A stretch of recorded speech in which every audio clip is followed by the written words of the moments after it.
تموغبش لعملوخون أنا إيفان مونيكا وديوغ أموخون بيت خورزت آتور تيفي عادية إيوغ خننجو قنطرون شو تابوتت سان هوزي و أمان إلي ميغرا دكتور لوكو and عادية إيوغ بيايخ وهم زمخ مبعثت speech قد دكتور لوكو عادية بدية ولا غاتن خورزة بيش السنيدة بيد كسبة يارتوتانايا و ين has been funded by Assyrian Heritage Fund و إلى شيتت خمسة قد شو تابوت سان هوزي معي speakers من بيركلي يشو تابوت قد برنامج بوش مرد يوترانا قا ملتن قد أني دا أمسي شركي يو دني سبيتشو قبل يوترانا من أدخل speakers الله قد بتاينا وقد ملبي قديا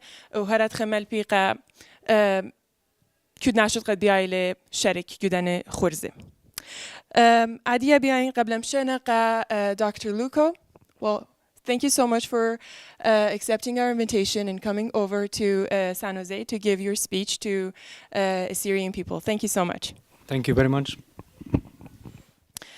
Dr. Luukko إلى إتلي PhD U Assyriology إنا من قم دايم بين همزة من بعثت undergrad degree قد إيفا من شيتت البوت جامو إتجيت لا هل شيتت ري ألبي قرية Assyriology General Linguistic and Semitic and Arabic Studies University of Helsinki من شيتد البوت جامو إتجي شوفا هل البوت جامو إتجي 8 via as an exchange student at the Free University of Berlin. خارطة جشيتد تري البشغيلو ماسترز ديو philosophy discipline Assyriology. من برداين شوري لبالخانة على PhD thesis وجشيتد تري البأربع PhD thesis ديانو شغيلو لي.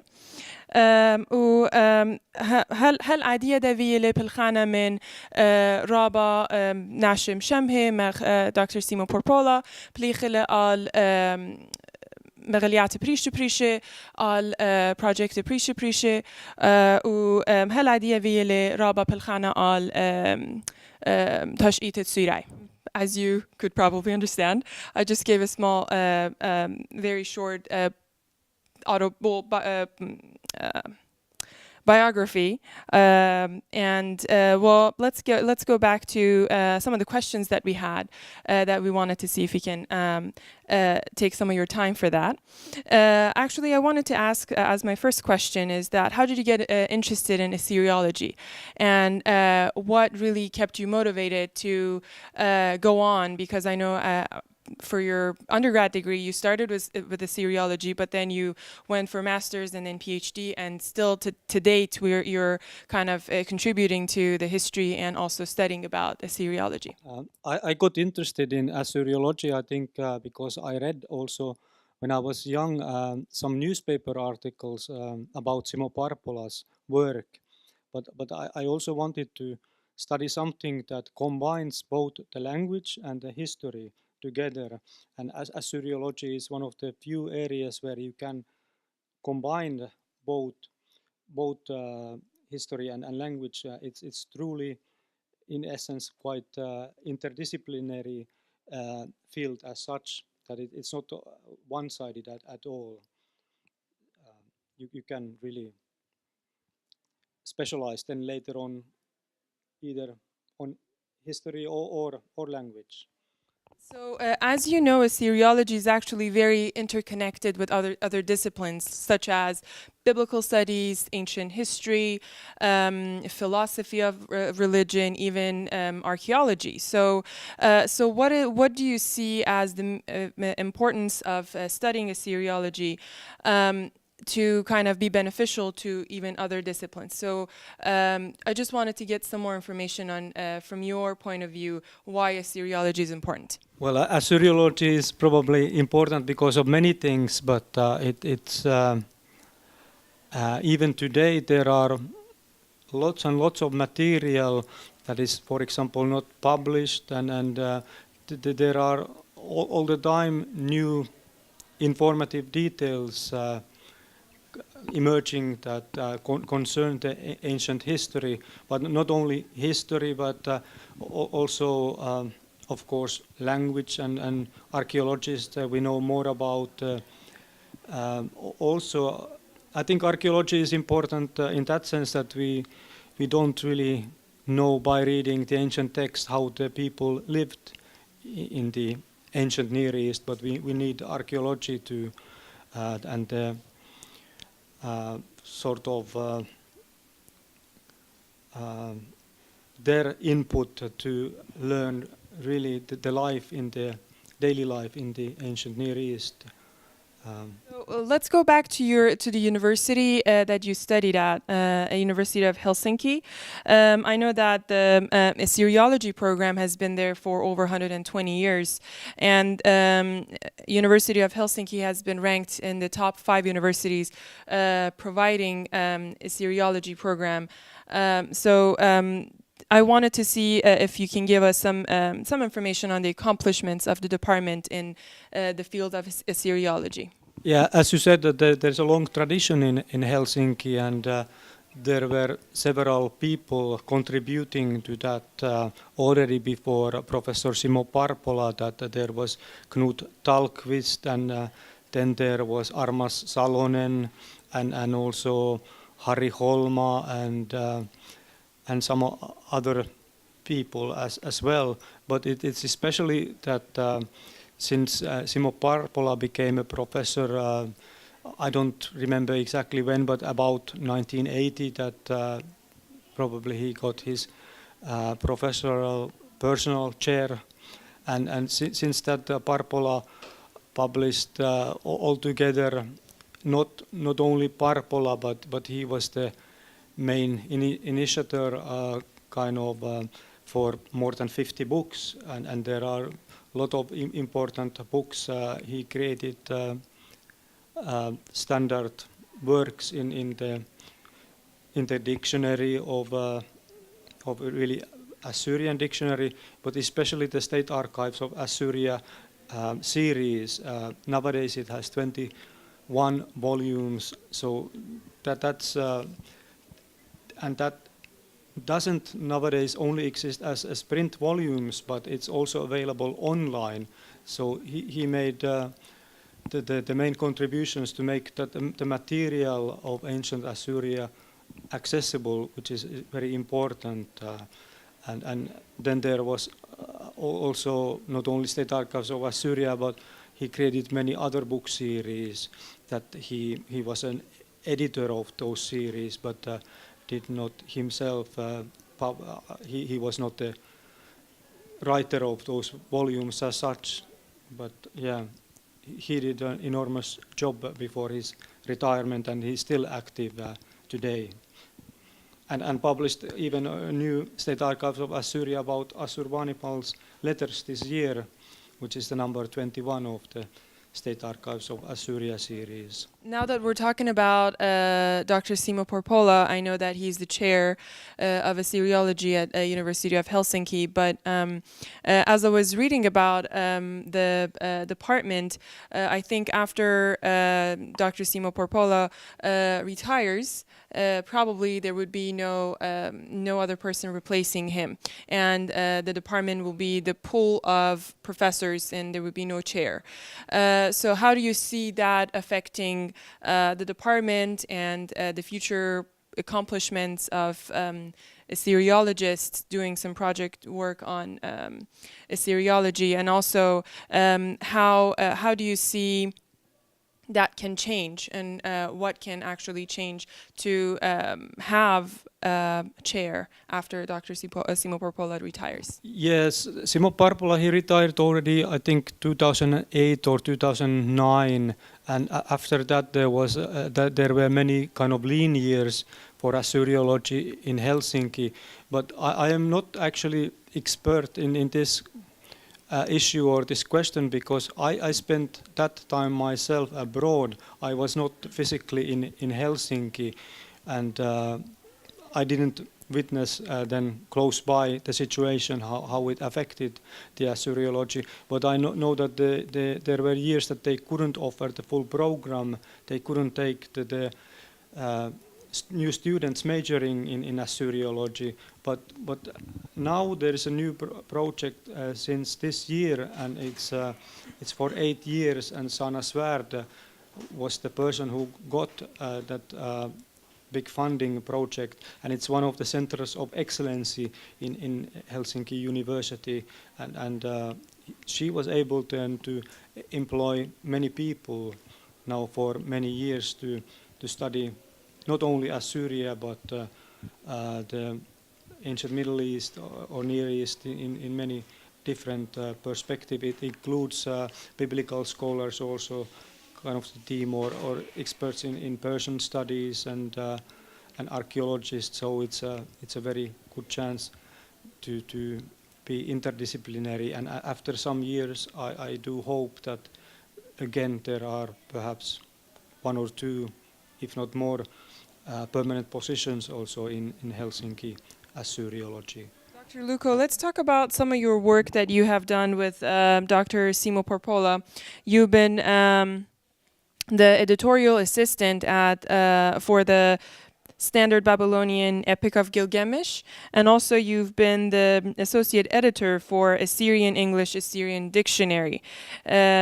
That I think was published in 2007. So can you please give us some information on the 2 projects that you worked with Dr. Simo Porpola? The 2 different projects were actually also by nature very different from one another. The dictionary project was something that it was going on for many years as such, and if I remember correctly, my main input in that project was that quite short period of time, but it was very then intensive work because we wanted to have a lot of words in the dictionary. Of course, we had to check the material that it's relevant, and we went through the Chicago Assyrian Dictionary also systematically, and it was a lot of work, but it was quite fun to do because it was also something new, this Assyrian perspective of doing the dictionary, something that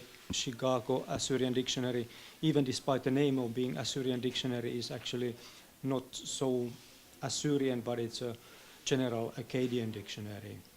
The Gilgamesh project was then much earlier, and it was kind of in scope, it was a much smaller project. That there I think my role was sort of proofreading the material and trying to critically go through what Simo had already done in the project. And but it was a very personally for me it was a good way to learn Akkadian much better by reading Gilgamesh in Akkadian and using cuneiform.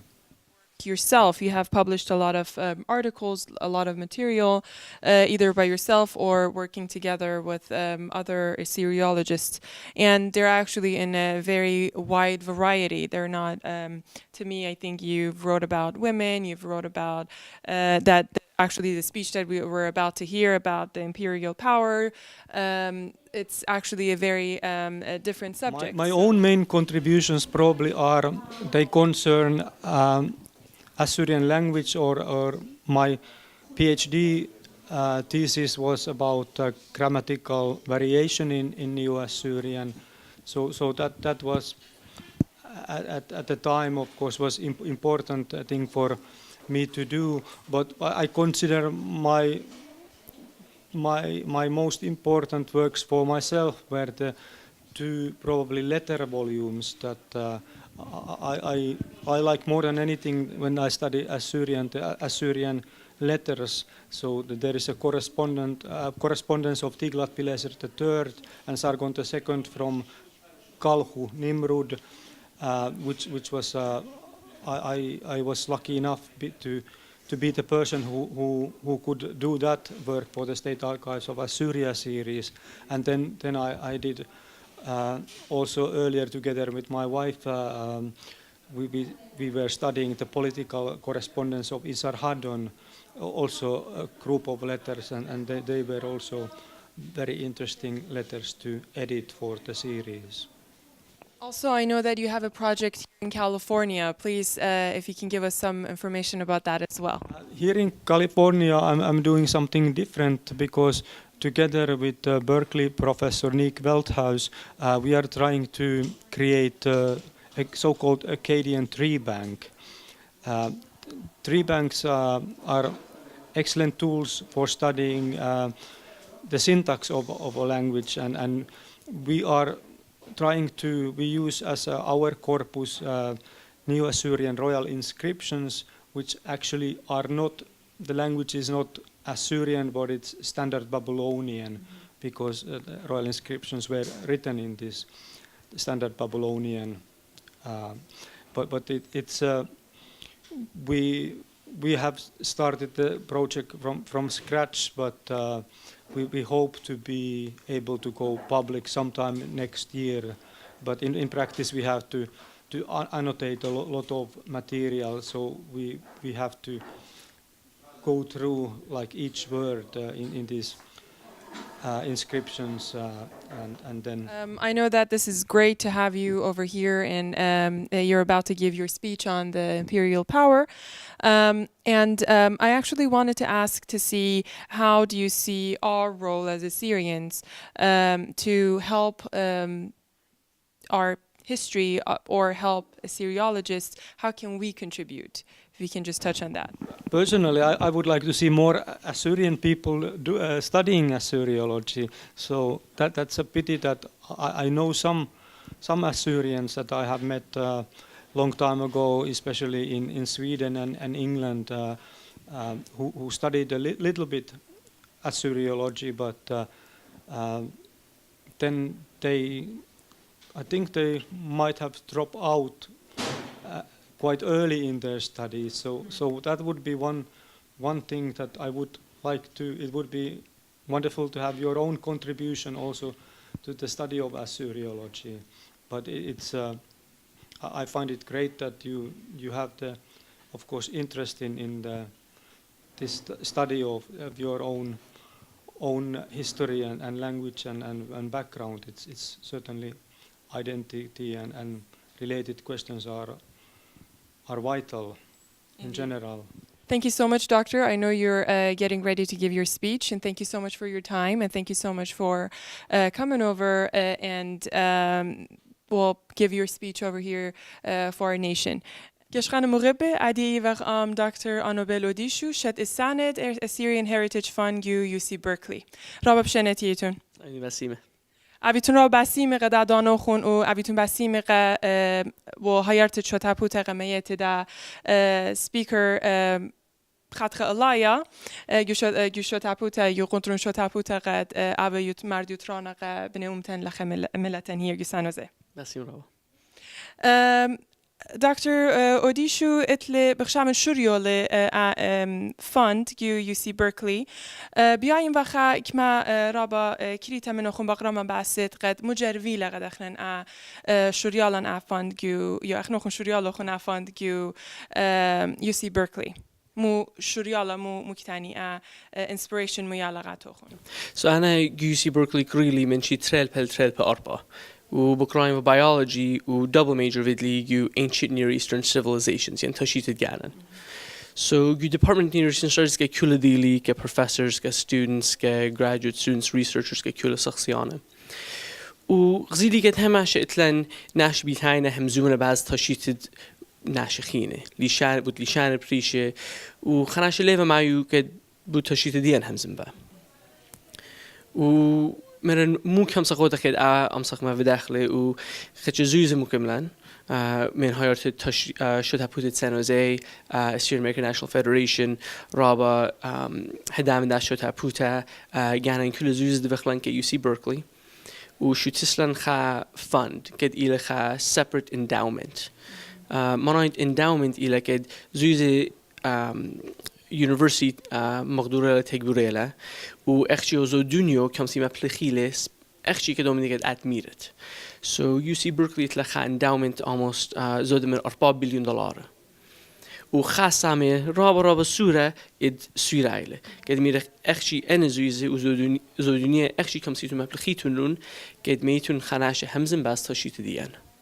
So ashut selling she trail pa arpa و جاروخ کچیت خهم زمان میخ خسخسیانه عدی کما این خمشاشنه ادم بیتین برکلی هم زمی اوب ده بیتین گوشت هپوت سنوزه که ابی آمدیان ابیتون را بسیمه بیایم و بقرام و خزم و مجر ویل پرشته و گابت دنه هم زمانه مجر اخنن پرشخ پرشته اخنوخون و دوتون یا UC برکلی بشایورلا اومنی را من انگای بود خا endowment یان خا فاند دان شتوسود بی خا من خا یونیورسیتی UC برکلی امو خمشیشن پشل امو خمشیشن میگم عادی پشل شوسسته و افاند ایلا امینایت So قانون اکتیو contract اتلان bylaws اتلا fund get کچیتا Department of Near Eastern Studies ماینه chairperson کمامن professors و خچ members خینه الخا executive committee و انی پراشنا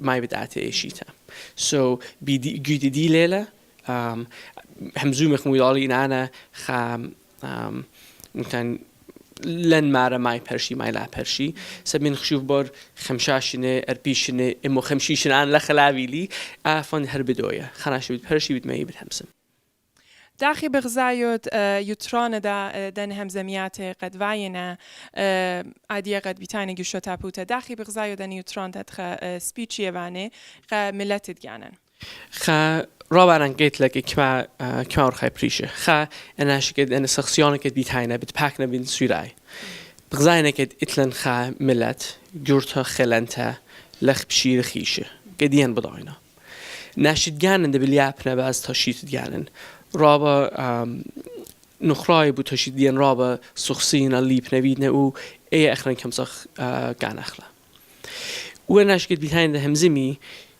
و شخصیت که بعد ریسرچ که بعد اون اخلاً سپورت بعدوخ. So کامو أنا شکد من فنلند جو ویلمیه تیل بود سیرای همزومله. بود سیرای قریله بود کل ماز تاشید دیان لیپله. So کده نش رابع أنا کت لامسخ خیراخ لمی کت ارخد امسخ کد بوجود امسی کدیان مادی و شخصی بود تاشید جانن. بداين قد عديه دكتور لوكو عديه سبيتشو مقرب للإقارة بنومتن مغبة يكما دقيقة خينة خاناش قد بخشابن يو UC بركلي شو ميادا همزمتها مود من ديانة بخشابت قد أخلن جري عبخ تخمون باسي قد مود من ديانة جابخ من ده همزمتها عديب خزيتون قد بتهمزم بعزت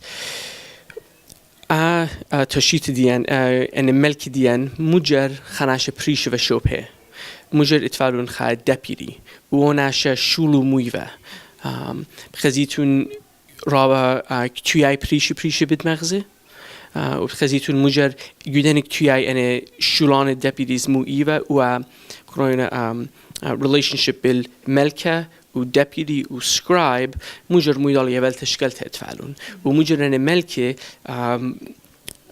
كل empire سوري مقدرونه باسي مرابا قبوغارة خارا يبين وبقرام منو خون قد مو بخشابتون قد اخنن بن امتا مجر كم صاخ امسالة بوش سندخلن هم زماني مجر كم صاخ بوش سندخلون so فان كود خاصة من زوجة اتن ومن جانو هيتناشنال لمس إذا معخي إنا من زودونيو مبلوخنا كده lecture كده همزمتم إنا بس ليلة كده كوتشي تام خناشة ميخ وخناشة من ركة كده كيف أيروبلاني دو كده مختار خراجي كلن يعني منطيخ يعني كماشن خراي Department of Near Eastern Studies رابع هيران بينا من زوج جاني دموزيدنا إنا كمت أمسخ بوجود جزء مكة خبرست دويا كده أمسخ ناش ميخ كتشيتا من كدو كدنيا وأمسي همزمي كديان ماضي بعض تشيت جانن so جرب جزء مكة كده Assyrian Heritage Fund وكلنا نبتازي دوسكي UC بركلي وأختي كم سي مبلغيلون كده من دي قد أخنا الميرخ كما شابير شولا وعبد رابا باسيمة قدا شولا شابيرت قد يشيت تريل بي أربا شريود ويترانو اخنان عادية دو بغزايو قد عادية بتخزخ ليجو خورزة قد كما دانا خيطة بتشاري عبد رابا باسيمة قد خاتخا كاشيروت قد مغزيوت قد ماديت تسورايوتا قد يعنن وقد ملت بريشي عبد رابا باسيمة قد آدانوخ السلام عليكم. شابن شلوخون كدي بضايتون سنيكو تلت كمادتا أخجانا رابع كيريا خطر خبران بلشان جانن بتمزمن وخطر خبران قبلت بشينا ك برسوبت كت جخورزة شروكنا أنا ابن خامن هدامت صيتا مردوتانات رابي بليام دانييل وآصيتا مشتالانوتو مريستت خورزي مردوتانايلا جشوتا بوتت أطور ومن جبت صيتا مردوتانات رابي بليام دانييل وشوتا بوتا كتشلو خون قبول بمشينا عبيتون باسيم كشوري كجون جدا خورزة اتلهيبي بتهاف رابا مؤترانا ورابا مدياني چلن بتيلبخ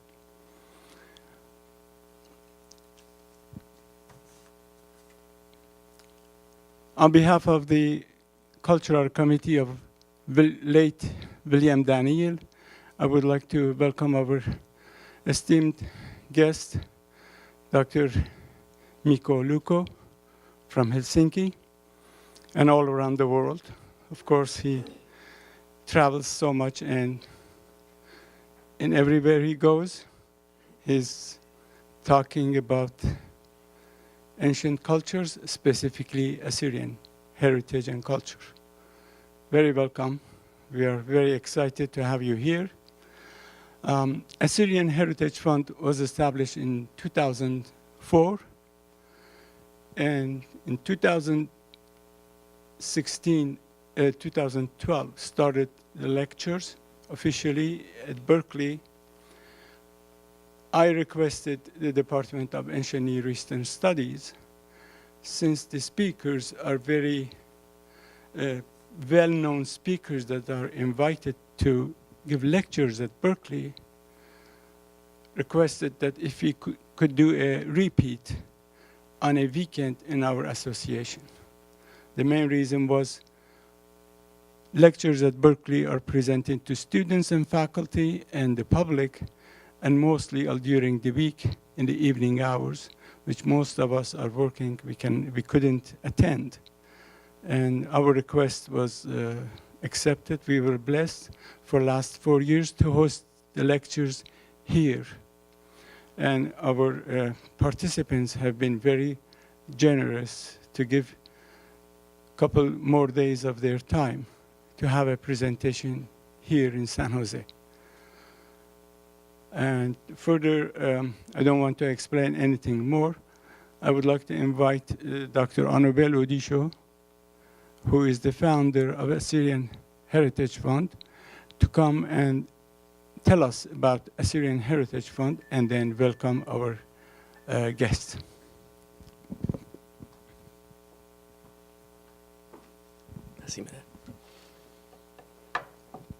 أبيدو مسيمة رابع خدين كد اللي كيلو خنتي تنامان أبغى شيت خمسة كده برنامج بعيني للأخ جو سان جوزي.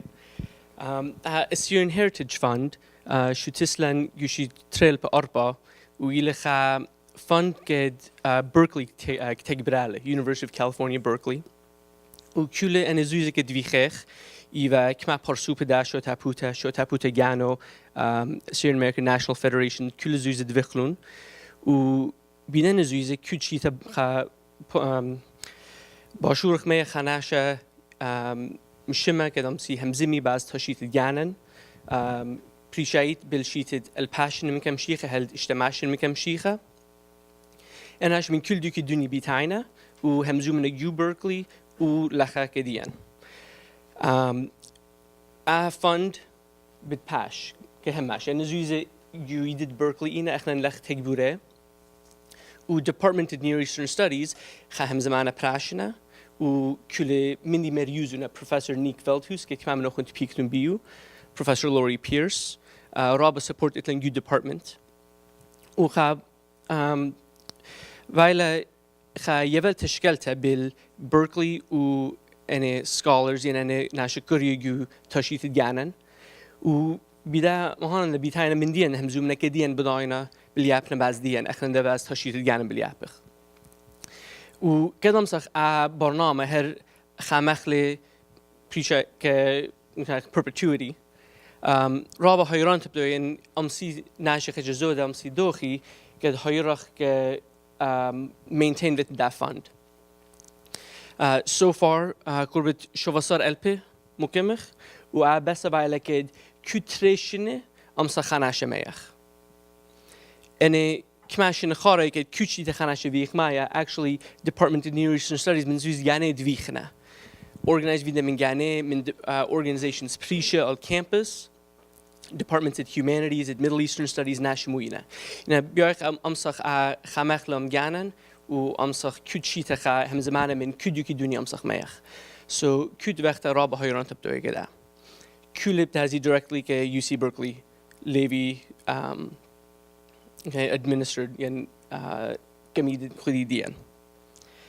So with that, just as a brief introduction, I'd like to introduce Dr. Mikko Luukko. We're very fortunate to have him. As was previously alluded to, he's originally from Helsinki, but by way of Italy, Germany, London, and most recently Berkeley, with extensive stints in each. Very well versed and learned. Mikko Luukko studied at the University of Helsinki, earned his PhD in 2004, studied Assyriology, Semitics, and Linguistics at the University of Helsinki and the Freie Universität Berlin. He's currently a member of the research team 1 of the Ancient Near Eastern Empires Project at the University of Helsinki. And what they're working on is employing digital humanities to try to create social and network analyses of language and technology and apply those to the study of Akkadian through documents and records of the Assyrian Empire.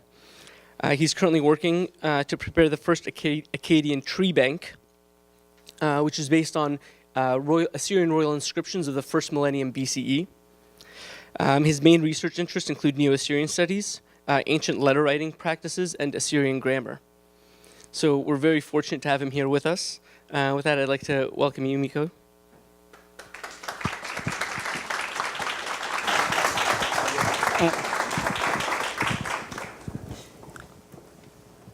Thank you very much, Annabelle. And hello, everybody. It's an honor to be here. During the last 25 years, I have been fortunate to witness the rise of Neo-Assyrian studies to one of the most prominent and intensive research subject areas among Assyriology.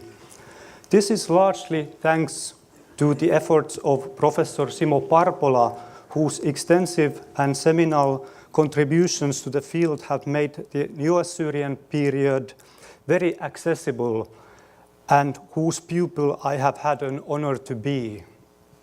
In my own work, I have mainly concentrated on the Neo-Assyrian language and letters, using the traditional philological methods. However, by doing so, I have tried to keep an open mind when moving between the gray areas of linguistics, history, and society. In this evening's talk, my focus is on the ideology of the Assyrian Empire and its practical applications as attested in Neo-Assyrian texts, especially in letters. The success of any empire is based on several different factors. In this talk, I speak about phenomena that contributed to the success of the Assyrian Empire, even if their importance has not always been recognized and remains underrepresented in the discussion, possibly because our sources are not explicit about them. The structure of my talk is as follows. First, I present the Assyrian deputy system. Second, I briefly reflect the idea of substitution in the Assyrian Empire. Third, I consider the relationship between the king of Assyria and the sun god. And finally, I draw some conclusions. The deputy system and its origins.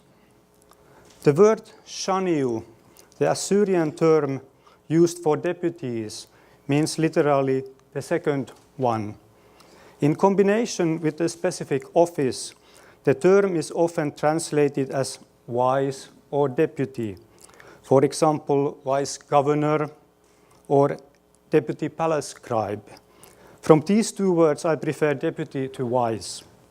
In general, an Assyrian deputy could be defined, for example, as follows: a person subordinate to the office holder, but essentially performing the same tasks as his immediate superior of his, and automatically replacing, at least temporarily, the office holder when something unexpected happened to him.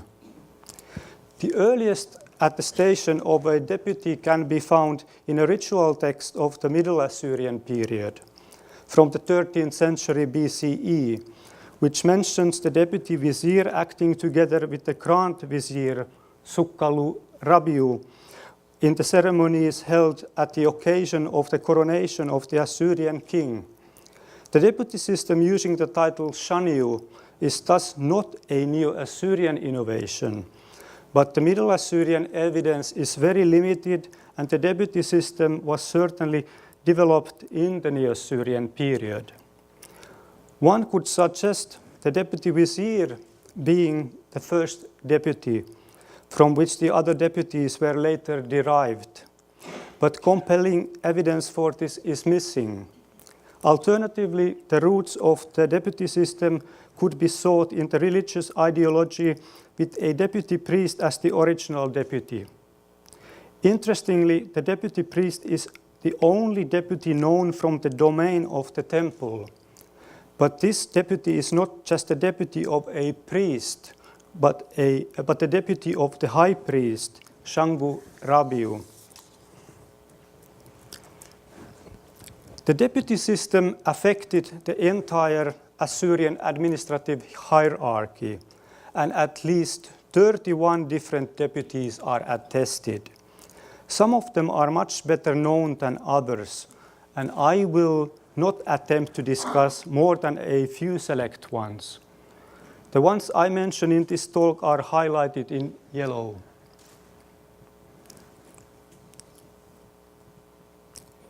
The king's deputy, the commander-in-chief. Let us start from the top level of deputies. The following passage comes from a letter from the king, either Tiglath-Pileser III or Sargon II, to his commander-in-chief, whose profession is called Turtanu in Assyrian.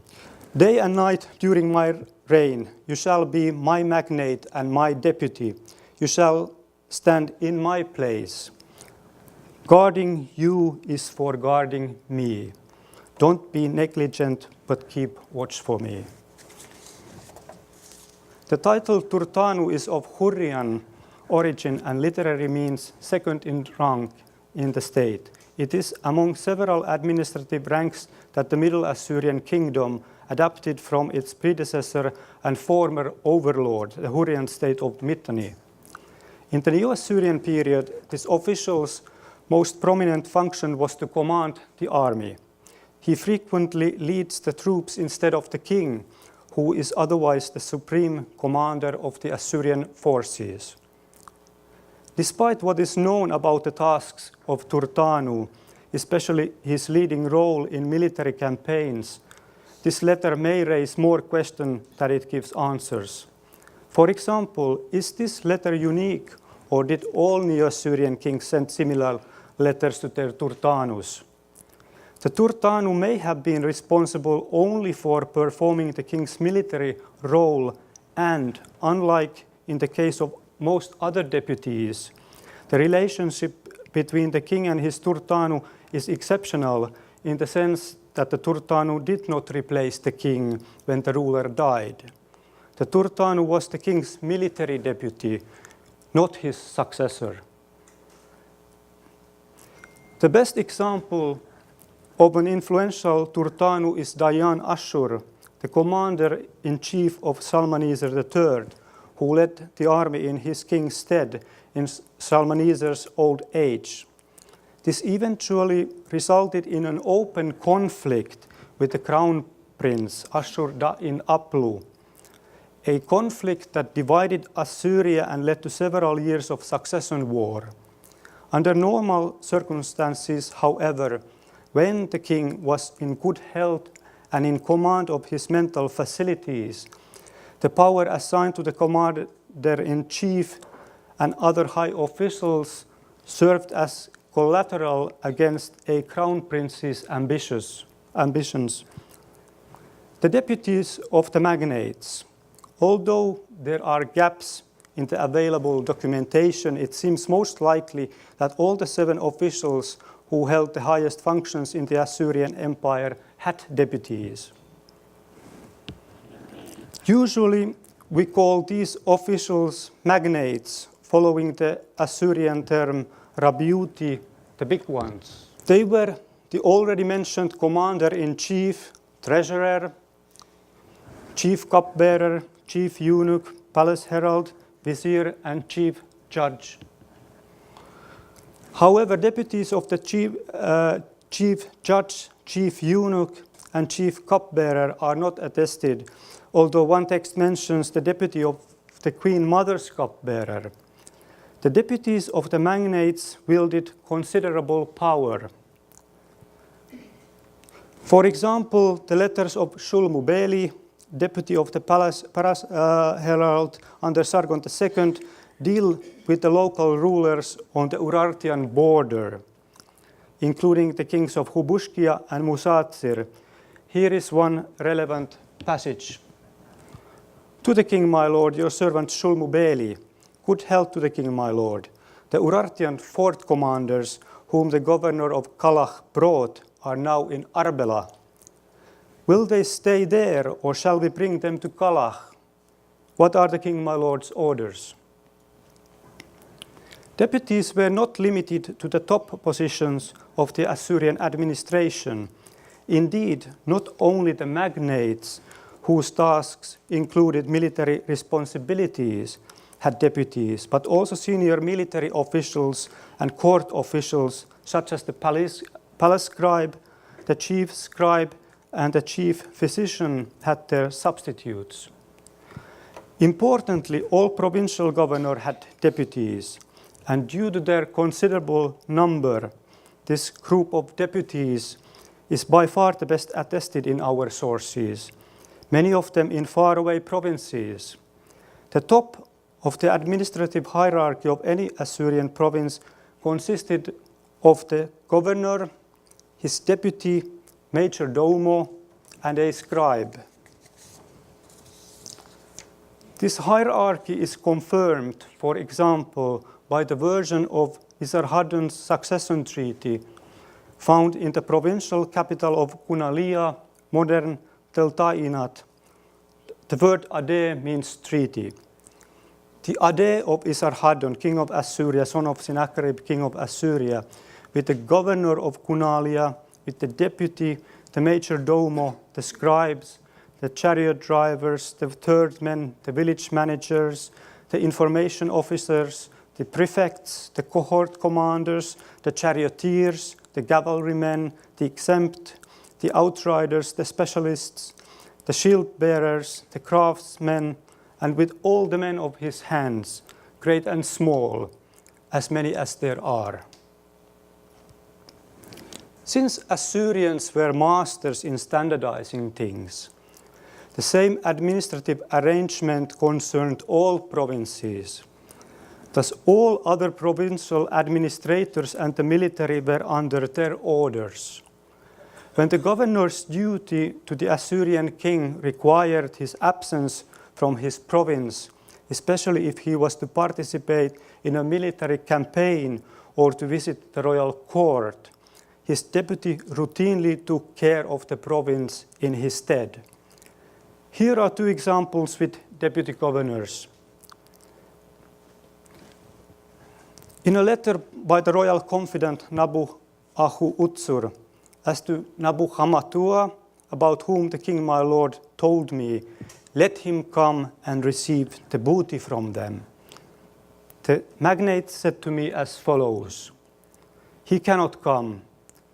We shall give it to the deputy governor of Beit Hamban. And in a letter by the palace supervisor, Ashur-balti Nishi, as to the captives about whom the king my lord wrote me, I have brought them there, I and the deputy governor have entered them from Tahal as far as Kar Shamash and appointed them. Not only in the provincial administration, but also in large Assyrian cities we encounter the same administrative hierarchy, sometimes a triad, a functional unit that consisted of an office holder, his deputy, and their scribe.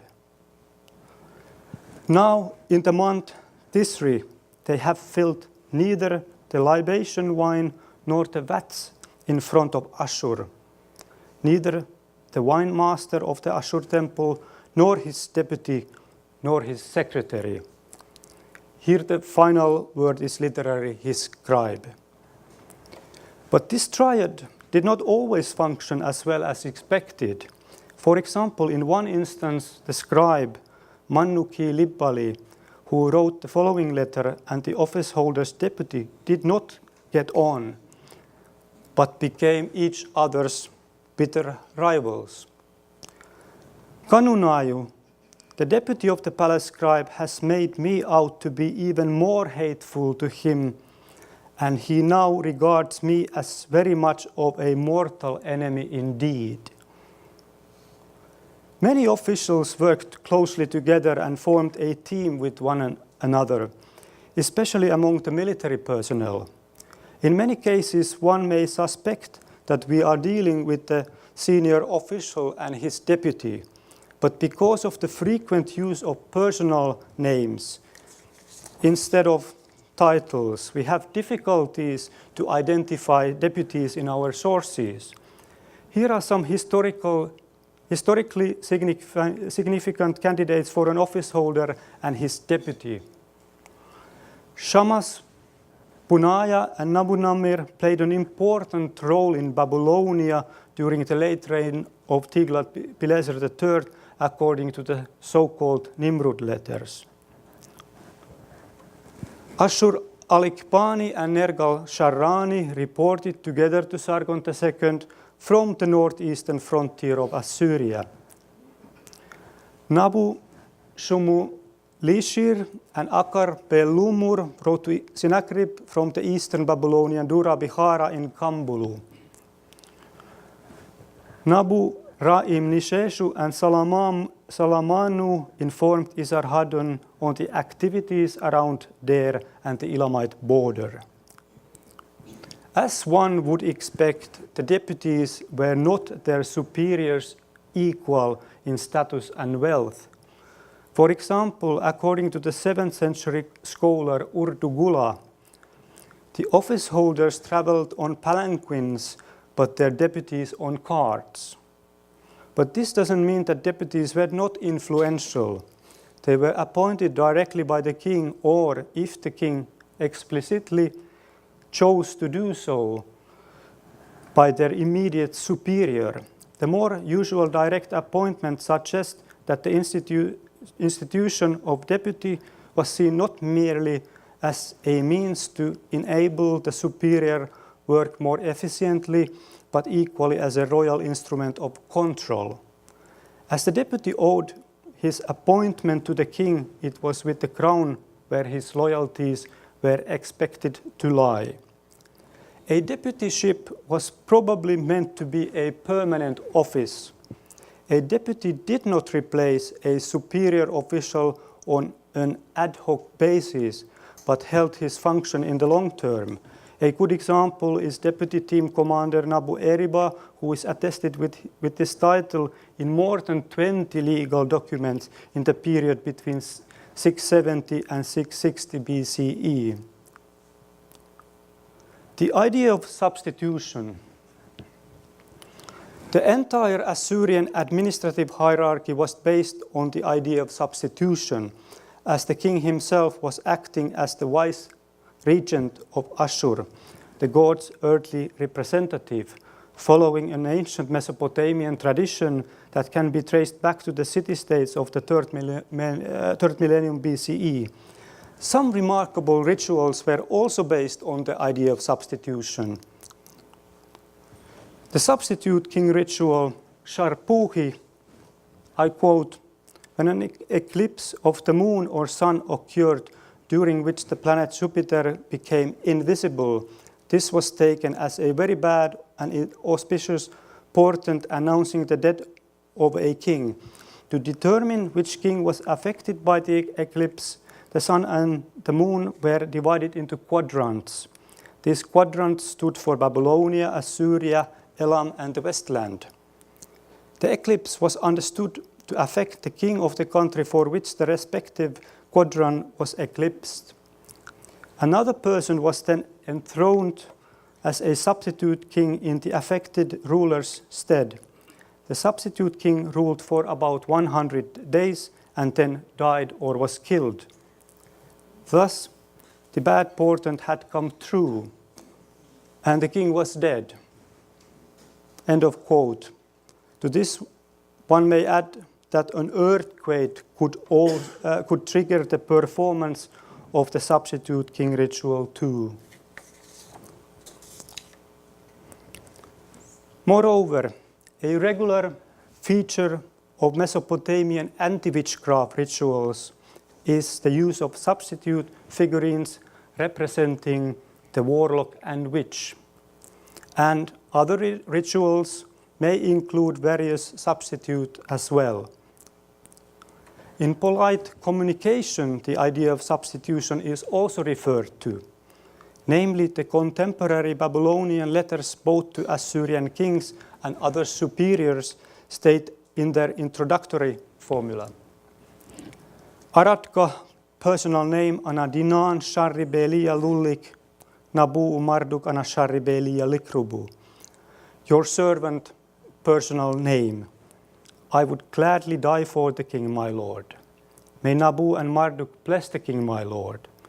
Here, the word dinanu is understood to refer to a substitute. The king and the sun god. Even if the king of Assyria was the most powerful person of the world in the early 1st millennium BCE, he was not deified. Unlike some of his Mesopotamian predecessors, especially in the late 3rd millennium BCE, the fact that he was not deified did not hinder him to be equal to the gods. His power was unparalleled, and this may partially explain why he did not need to be deified. Consider, for example, the following quotation from a letter by the influential Babylonian scholar Bel Usheshib. The great gods said to Bel, "May it be in your power to exalt and to abase. You are Marduk of the people. Let the king, my lord, act in a way corresponding to Bel, abase the high and exalt the low." Originally, Bel and Marduk were separate gods, but in the Neo-Assyrian period, Bel and Marduk concerned the same deity. This is not the only case when the king is compared to Bel Marduk, but for example, Esarhaddon's chief exorcist, Adad Shumutsur, compliments the king when he tells the king, "The father of the king, my lord, was the very image of Baal, and the king, my lord, is likewise the very image of Baal." In any case, sometimes we have strange conventions in Assyriology. As you probably know, in Mesopotamian texts, the king is usually written with the Sumerian word sign, logogram, named Lugal, literally a big man. However, there is also another sign called Man, often used alone or alongside Lugal to refer to the Assyrian king, both in text from Middle and Neo-Assyrian periods. Already in 1983, Simo Parpola argued that in Neo-Assyrian text, Man stands for 20, because it means the sun. Unfortunately, his interpretation has received surprisingly little attention and too few followers. The basic idea of this concept draws on the typical playfulness of the cuneiform script, where the same sign can have multiple readings or meanings. Thus, Man can of course stand for Man, the king, But in this context, the reading does not have any complementary meaning, whereas 20, the sun, makes perfect sense. The sun god Shamash was the god of justice and light. There should be no question which reading is correct, since the king's close relationship to the sun god can be illustrated by many examples. Sharrubeli Shamash, the king my lord, is the sun. Here the context is extremely interesting because the letter is an anonymous denunciation against a group of people, and it's most likely that the writer expected the king with his infallible authority to judge these people immediately. Scholar Marduk Atour writes to the king in broken context, Sharrush Shamsushanishe, the king, the son of the people. Or in the chief scribe Ishar Shumuereshi's answer to the king, who could possibly give any kind of counsel to the sun? And the learned Balasi writes, Shamash Kakab Shari Shu, the sun is the star of the king. And the already mentioned Adad Shumuutsur tells the king, who now stays in the dark, much longer than Shamash, the king of the gods, stays in the dark a whole day and night, and again 2 days. The king, the Lord of the world, is the very image of Shamash. He should keep in the dark for a half day only. Moreover, earlier in the 9th century BCE, both Ashurnasirpal II and Shalmaneser III refer to themselves as the divine sun. I, Ashurnasirpal, strong king, king of the world, unrivaled king, king of all the 4 quarters, sun god of all people. Even more frequent are the symbolic references to the king as the sun in the introductory formulas of letters. For example, this is how Mar Issar, Esarhaddon's agent in Babylonia, writes to his king. Ana lugal belia urdaka Mar Issar lu sulmu ana man belia, napu Marduk ana man belia likrubu. To the king, my lord, your servant Mar Issar, good health to the king, my lord. May Nabu and Marduk bless the king, my lord. May the great gods bestow long days, well-being, and joy upon the king, my lord. But considering our point, we could translate to the king, my lord, your servant Mar Issar, good health to the sun, my lord. May Nabu and Marduk bless the sun, my lord. But as long as we are aware of this symbolic connotation, it's fine to translate man or 20 with king instead of the sun. Ashur and Shamash often occur together in text or contexts which have a military tone. The blessing formulas invoking them together, on the other hand, are extremely rare among the extant Neo-Assyrian letter corpus, but appears, for example, in the following letter by Shamash Ilai, almost certainly a provincial governor. Your country and the people of your country are well. May Ashur and Shamash bless the king, my lord. In this case, the invocation to Ashur and Shamash probably indicates a preceding military activity in the area which has been annexed to Assyria. This type of usage is clearer in another letter unearthed in Nimrud that concerns the planned attack on the Urartian capital Turushpa. This month, the king, my lord, will go up to Urartu. Ashur and Shamash have delivered Turushpa into the hands of the king, my lord. But what does a Babylonian scholar who calls himself the dead body, the leprous skull, and the constricted breath do? This Babylonian scholar is called Marduk Shoppach Zeri, and he recommends scholars to the king in his famous and often quoted letter. With altogether 89 lines, the missive is one of the largest letters known from the New Assyrian period. The most interesting lines of this remarkable letter appear almost at the end of the letter, and they read, "In all 20 scholars worth royal desire, who will be useful to the king, my lord, and are guaranteed to meet the king, my lord's desire." Why does Marduk Shoppach Zeri recommend 20 scholars to the king? Well, when he writes his desperate letter to King Esarhaddon, Marduk Shoppach Zeri has been kept in confinement for 2 years and is anticipating a death sentence.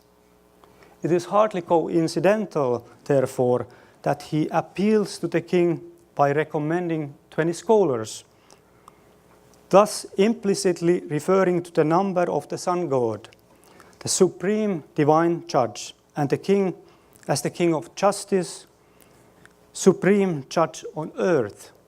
Here the total of 20 is probably chosen because the number represents the king in his role as the judge, whom the supplicant is asking for mercy. Thematically, another letter may support this interpretation. In his letter, Mardi, possibly also a Babylonian in confinement, at least in trouble, says to Esarhaddon that, "I constantly prayed to Baal, Nabu, and Shamash for the king my lord, saying, 'May the crown prince my lord seize the royal throne of his father's house. I am his servant and his dog. Who fears him, may I see light under his protection.' Baal, Nabu, and Shamash heard this prayer for you, and they gave the king my lord an everlasting kingship and a long reign. And like sunshine, all the countries are illuminated by your light. But I have been left in darkness. No one brings me before the king."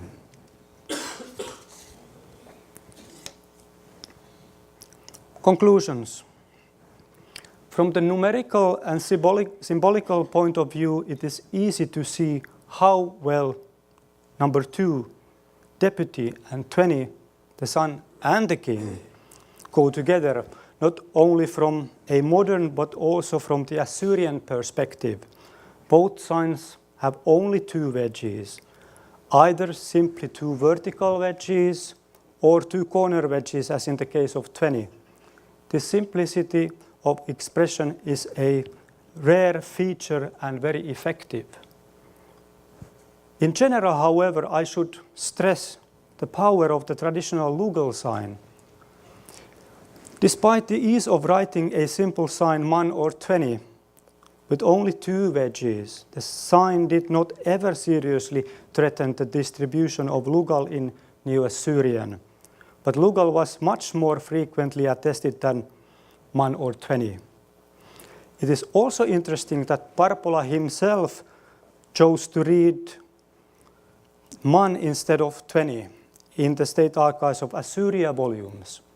As far as I understand, this decision can be supported by its regular notation in standard sign lists, and importantly, 1 doesn't get mixed up in the computer data with the true forms of the sun god when the latter is written as 20, and with the cardinal number 20 whenever it appears, for example, together with any quantities enumerated.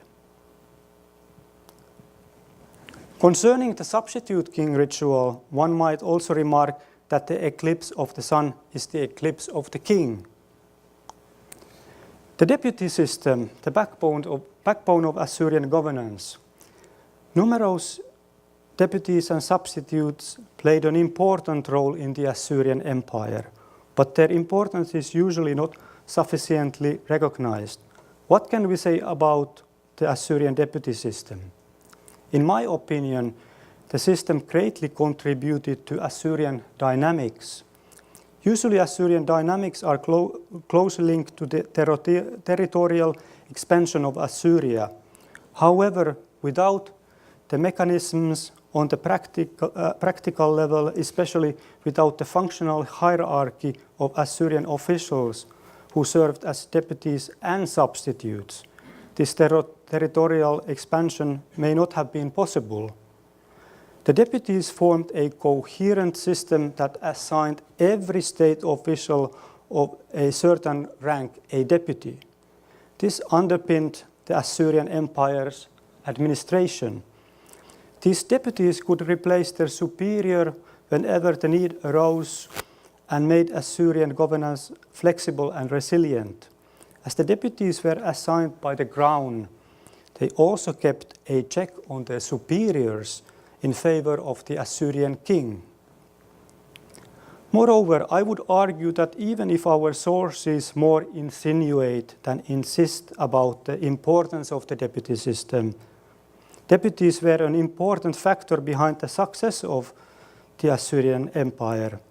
Ancient Assyrians certainly understood that in the end nobody is irreplaceable, but a system where the ideological and practical side of administering the empire firmly shook hands with one another is the key to success. In military and civil contexts, it also provided a clear chain of command. In a state as large as the Assyrian Empire, where geographical distances created obstacles for quick responses to misfortunes, which in the case of military action habitually must have included death or grave injury. The deputy system ensured that there was always a substitute available who could take over the office with a minimum of disruption. Thank you for your attention.